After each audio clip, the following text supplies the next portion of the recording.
Welcome into Pigskin Perspectives. It is time to recap another exciting weekend of football action throughout college and pro football. There were a lot of games, a lot of action, a lot of interesting results, I'd say. So let's get right into it. As we always do, we'll recap the six-pack that I did give out on Thursday. It would have been Thursday. So let's just go, it would have been Friday. Would have usually been on Thursday, but it was on Friday this week. So we'll start out with the game that was taking place when I was filming on Friday. This is why I remembered that it was on Friday. Number 19 at the time, Oregon State gets a 21-7 victory over Utah. A big win for the Beavers of Oregon State, coming off a loss to Washington State last week.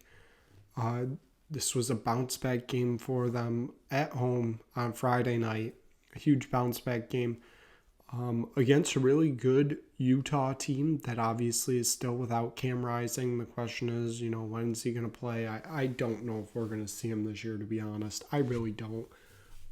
Takes a while to recover from an ACL. I know we're getting close to that 1 year mark, but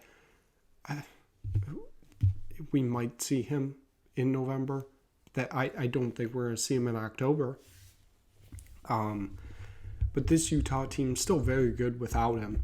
It's just we're at a disadvantage already on Friday night. You're playing a road game on a Friday night. It gets weird in the Pac-12, so I don't really think many people expected them to win that game. So there is that. Moving on, Colorado hosted USC in what was going to be their biggest challenge yet. Colorado keeps it somewhat close, but it's more because USC, their defense, as has been mentioned all year, is quite awful. They are not good at all. It's going to cost them a spot in the playoffs, potentially a spot in the Pac-12 title game. That's just how bad this defense is. And honestly, I don't think it's the players on the team. I think it's the coaching. The coaching is absolutely atrocious for this defense. Alex Grinch has not shown any improvement in the years that he's been at USC. If anything, he's actually shown regression, which probably isn't good, but he has somehow. But USC does walk away with victory here in a very high-scoring battle. Not as high-scoring as one of the other games on this list, but still. My biggest takeaway from this game was USC defense being that bad. When they face Washington, when they face Oregon, Michael Penix Jr. and Bo Nix are going to carve up that defense, and it is going to get ugly fast. And that is going to be a boat race because those two games are going to be most likely high scoring because it would take a lot to stop Caleb Williams' offense. But given that, look what Oregon did to Colorado last week, and then look at what happened this week. So who knows? Moving on, Texas hosted Kansas, a ranked Kansas at the time. The ranking wasn't there in the graphic before, and it's not there now. But Texas run away with this game, 40-14. I expected it to be a little bit closer. Jalen Daniels ends up not playing for Kansas, their quarterback, and Texas just runs away with this game. So not really surprising there.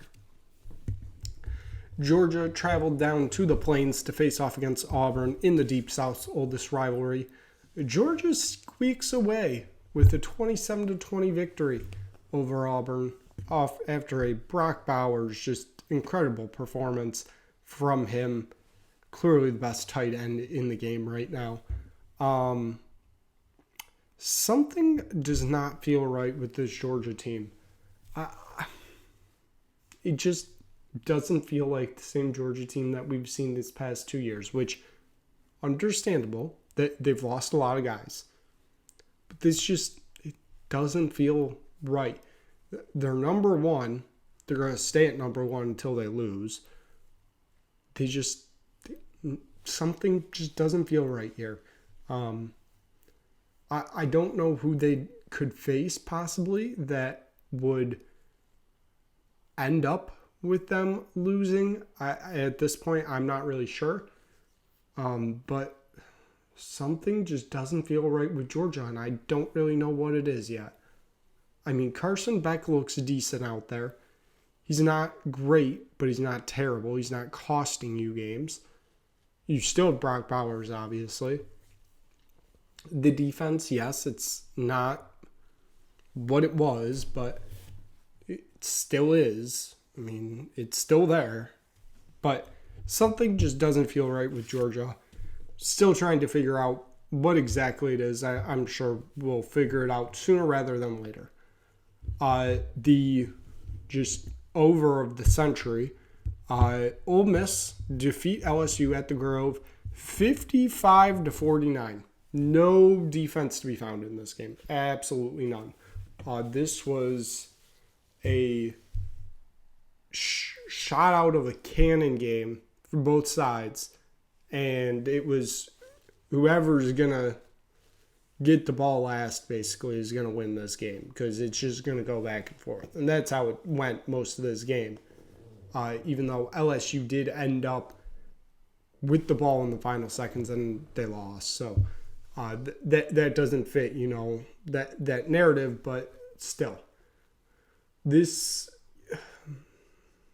I'm not surprised. Because I thought LSU was highly overrated coming into the year. You lose to Florida State. I mentioned on Friday, this is your first real test since Florida State. How are you going to bounce back? How are you going to prove that you've overcome Florida State, basically? And you go out and lose to Ole Miss. So, it's 2 losses. Yeah. I'm not really sure about LSU right now. I think they were quite overhyped this year. And Ole Miss, I still don't think anything's happening with them because they still lost to Alabama. So, I don't know. And then finally, of this, 6-pack that we did give out, Duke versus Notre Dame college game day was there. It was great atmosphere at Wallace Wade Stadium. Notre Dame ends up with I think it was a 2-minute drive in the final 2 minutes of the game. Duke had multiple opportunities to, stop them and end the game with the Duke victory in what would have been the program's biggest win ever, most likely. But they kept letting Notre Dame get into the game. It was like a 4th and 15 or 4th and 20. Notre Dame sending everybody deep. Ball was about the 50-yard line. And what does Duke do? They let Sam Hartman run like 20 yards to get the first down. Like, how do you not have one defender within the length of the down and distance to try and tackle him? Duke cost themselves that game. Notre Dame squeak away with the victory.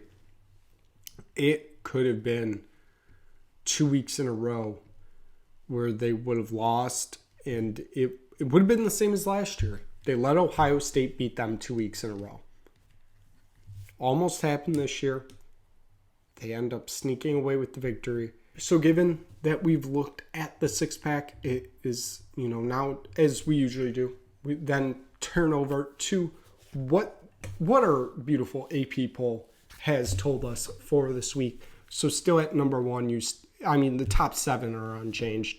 It's Georgia 1, Michigan 2, Texas 3, Ohio State 4, Florida State 5, Penn State 6, Washington 7. Then we get to 8, that is Oregon. 9 is USC. 10 is Notre Dame. 11 is Alabama. 12 is Oklahoma. 13 is Washington State. 14 North Carolina. 15 Oregon State. 16 Ole Miss. 17 Miami. 18 Utah. 19 Duke. 20 Kentucky. 21 Missouri. 22 Tennessee, 23 LSU, 24 Fresno State, 25 Louisville. With the others receiving votes, it's the top 4 are Maryland, Kansas State, Texas A&M, and UCLA. With the top 7, you can really put those mostly in any order right now, and I don't think it really matters. Georgia's still going to be the number 1 team in the country just because they've won 2 straight national championships. Even though they don't look right, they're still going to be there. Michigan just continues dominating game after dominating game. They don't have a challenge until Penn State, which isn't until November, so they're most likely going to stay in that 2 or 1 position. Who knows? Until then, Texas, big test this weekend coming up against Oklahoma. Ohio State obviously jumped because of that win against Notre Dame last week. I think they're setting themselves up for a decent run here to that Michigan game. They also have Penn State, obviously, so a lot to be determined in the Big Ten East, especially. Florida State, I think it's a straight run to the ACC title for them. I don't see them really being challenged anywhere. 6 is Penn State. We kind of just mentioned them, both sides. I think there's still a real possibility that Penn State makes the playoff. There's definitely a path for it. And then we get to 7, 8, and 9. And the Pac-12, Pac-3, whatever you want to call it. This is where I start my disagreement here.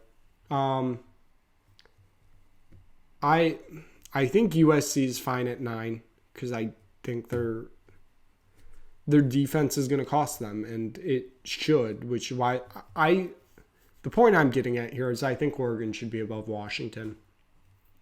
I think Oregon has shown more than Washington has this year, especially given Washington struggled on the road at Arizona last week. Yes, Oregon struggled against Stanford in the first quarter. Last 3 quarters, they completely dominated them, blew them out. Oregon, it's hard to use the schedule argument because it really doesn't mean much. But I feel like Oregon has played better opponents than Washington has. Washington's real one big win on the schedule right now is Michigan State, which is saying something. I guess you could say Oregon's one big win is Texas Tech, and that doesn't look good either, especially since they squeaked away with that one. So I guess arguments can be made on both sides. I think Oregon's the better team. We're going to find out next week, not this upcoming week, but next week as they travel to Seattle, a 3:30 kickoff there. 3:30 kickoff here. It's 12:30 kickoff in Seattle. My expectation would be that that's where College Game Day heads in 2 weeks. If they don't, Pac-12 bias. Little bit. Because there's one other good game that weekend, and they've already been there this year, and that's Notre Dame USC, and they've already been to South Bend. It's not out of the realm of possibility, but still. Notre Dame, after that loss to Ohio State, I know it was in the last second. I still think it's a little high. I'd still put them around 13. But then, yeah. Teams that really aren't being talked about right now are Kentucky, Missouri, Louisville, and Maryland. Maryland's not even ranked. Don't ask me why LSU's still ranked, because why not? But, Kentucky, Missouri, Louisville, and Maryland, all undefeated right now. Very, very good starts for the season for all of them. I don't think anybody really expected that from any of them. The one big shocking one to me is Louisville. First-year head coach Brian Brom. I didn't expect it to be this good this fast. Who knows? But given that we're starting to ramble on here, I feel, with college football, it is time to move on to the NFL. We'll start with the Thursday night game. The Lions go into Green Bay and just start to finish manhandled Packers. They win 34-20. That was, yeah. Wow.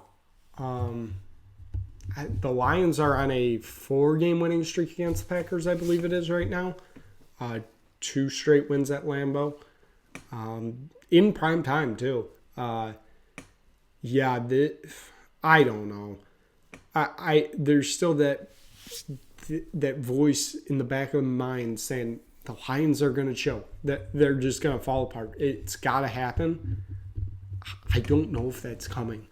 They get Jameson Williams back this week. NFL modified his gambling rules and released him from his suspension.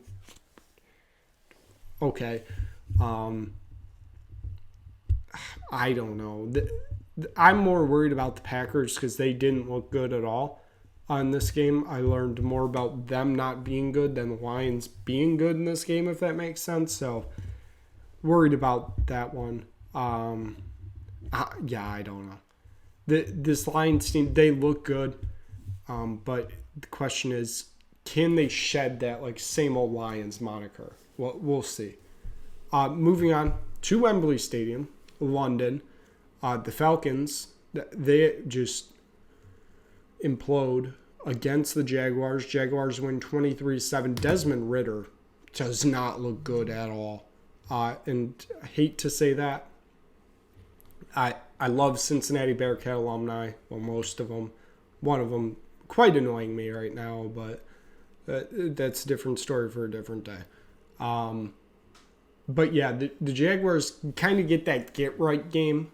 They've kind of been on that slump, and they go to London, get that victory, feel kind of reset everything. They got a tough game this upcoming week, once again in London, against the Bills.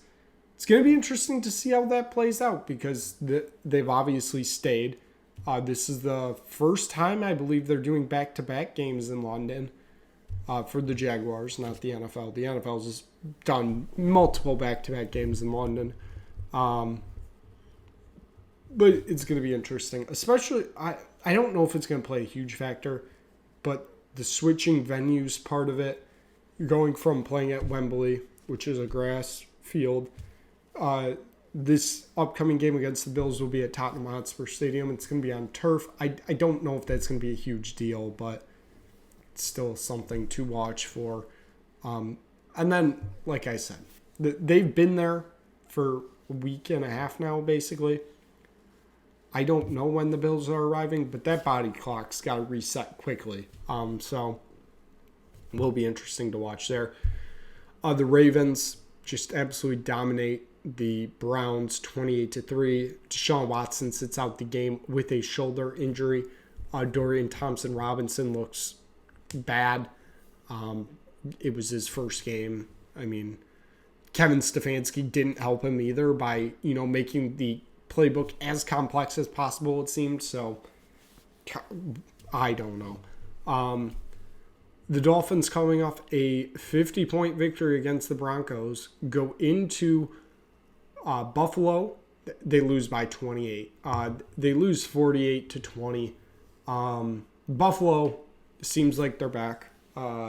It was kind of questionable here and there, but kind of seems like they're back now. We'll see if that can, sustain. The Broncos get their first victory of the season as they just come back out of nowhere against the Bears. Matt Eberflus is a terrible coach. Justin Fields is an okay quarterback. And the Bears are a quite terrible franchise. They are awful right now. Something needs to be fixed there. I don't know what it is, but they look awful.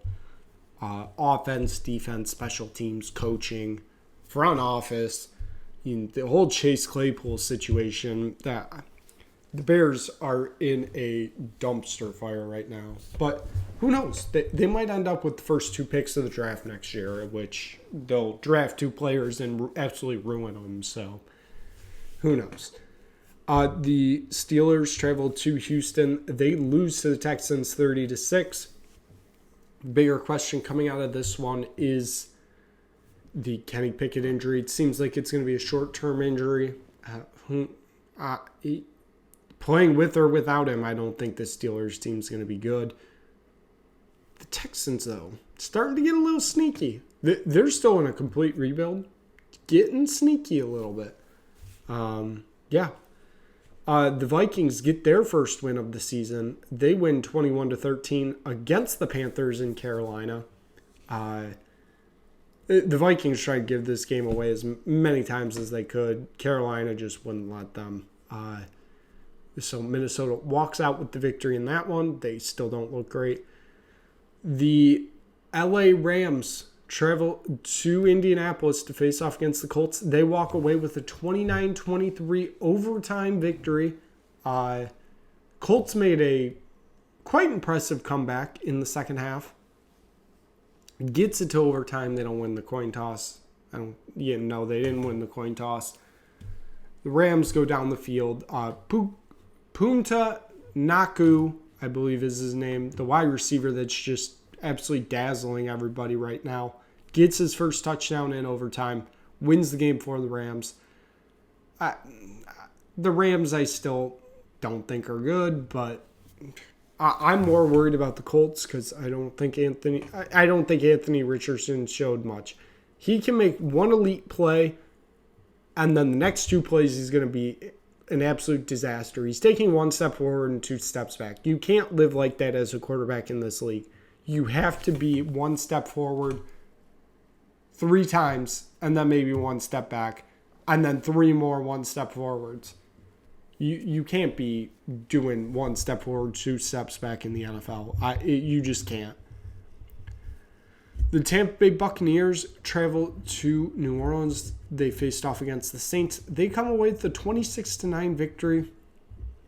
The Buccaneers kind of surprising me right now, to be honest. They look quite good. Who knows how long it's going to last, but they look good for now. We'll see how that lingers on in the season. The Eagles get an overtime victory against the Washington Commanders, 34-31. The Eagles, one of the 2 undefeated teams left in the NFL. They still look very good. Still think they're a real contender to win the Super Bowl this year. All it is for them is staying healthy. I think they have a really good team from top to bottom. It's just all about staying healthy. If you can stay healthy, you will be seeing them in Las Vegas in the Super Bowl. That's all it is. It's staying healthy. The Bengals, I don't know what to say about the Bengals. They lose 27-3 in Tennessee to the Titans. That's Joe Burrow out there wearing a number 9 in a Bengals jersey. But that don't look like Joe Burrow out there playing for the Bengals. I don't think he's healthy. I think that's what it is. I think he's forcing himself to play through whatever this injury is, and it's not helping the Bengals. We're already kind of seeing some trouble in paradise. Jamar Chase coming out in the postgame saying, I'm always open. I'm always open. Just throw to me. I'm always open. It's a little trouble in paradise with the Bengals right now. I'm hitting the panic button right now because they don't look right. The Raiders traveled to their former home of LA to face off against the Chargers, but it was the Chargers walking away with the victory here, 24-17. Even though both sets of coaches tried to give this game away as much as possible, both coaches are quite awful. I think both coaches should be out of a job by the end of the year. But will they? Who knows? Who knows? I think Brandon Staley is a fraud. I don't think Josh McDaniels knows how to coach. But I'm just a person that sits here, and I should not be, criticizing somebody's job like that because they're probably much more skilled than I am. They just don't look good at it. The New England Patriots, the team I am wearing tonight, it's kind of easy to guess the player on the back given the number on the front. They are, wow, they're that bad. They lose to the Cowboys 38-3. Yeah, this is it's interesting seeing the Patriots this bad, to be honest. I've watched them all my life be completely dominant. They're not there. I don't know what the end game is here. I really don't. This team looks like first overall pick bad. I don't know if that's possibly what they're going for, because there's going to be some stiff competition this year. There's some really bad teams. Mac Jones is not the guy. I know that. Bailey Zappi isn't either. I feel like we are watching the end of the Bill Belichick era. If they continue this and look this bad the rest of the year, there's no way he's head coach next year. They can't. There's no way. They look that bad. And, the Cowboys are the Cowboys. I went into that on Friday. They were going to win this game. Everybody's going to say Cowboys are bad. Cowboys are the Super Bowl, blah, blah, blah, blah, blah. The Patriots just look that bad. They are that bad. And that is just so shocking to watch. The San Francisco 49ers, the other undefeated team left in the NFL, win 35-16 against the tanking Arizona Cardinals. Christian McCaffrey, 4 touchdowns. What a performance. The collision course is a Eagles 49ers NFC Championship game. That is going to be one for the ages. If everybody stays healthy. If everybody stays healthy, just like the Eagles, the 49ers will be in Las Vegas for the Super Bowl. If everybody stays healthy. Honestly, right now, I'd give the upper. If both teams stayed completely healthy right now, they faced off in the NFC title for a trip to Las Vegas for the Super Bowl. I'm giving the upper hand to San Francisco right now. They just look that dominant. I know I shouldn't be trusting Brock Purdy that much right now. He just gets it done. He's getting what he needs done. And that is leading to them winning these games. So if they can continue that, Las Vegas they go. They're going straight to Las Vegas. Then we get to the Sunday night game. Zach Wilson kind of saves his career a little bit. He has a stellar performance, but it's just short as the Chiefs get a 23-20 victory over the Jets. Patrick Mahomes slides down at the 3-yard line with like a minute and a half left. That definitely angered some people about some, numbers put out in some apps and books that could potentially put some green dollars in their wallets. But instead, Patrick Mahomes slid down, and instead they went into the red for the night. Yeah, that would have been a tough watch if you were one of those people. But the Jets walk away with the loss here. But I think it's a moral victory for them because Zach Wilson, like I said, he showed out in this game. He actually looked like a decent quarterback for once, which is saying something. But, yeah. Then we move on to the Monday night game, which was bad. Daniel Jones gets sacked 10 times. I think he threw 2 interceptions. One of them was a pick six, and they lose to the Seahawks 24-3. This Giants team is so bad. They are bad. And looking at that Daniel Jones contract, that looks bad. Because he is bad. Yeah, I can't really take away much from the Seahawks in this game because just the Giants are that bad. It is unbelievable how bad the Giants are. That is just shocking. 10 sacks. Like, there's just no way. No way. But given that is going to be it for Pigskin Perspectives tonight. Nice wrap-up of the weekend that was. So hopefully you enjoyed this video. If you stumble across this video, hit like, hit subscribe, tell anybody you know about it.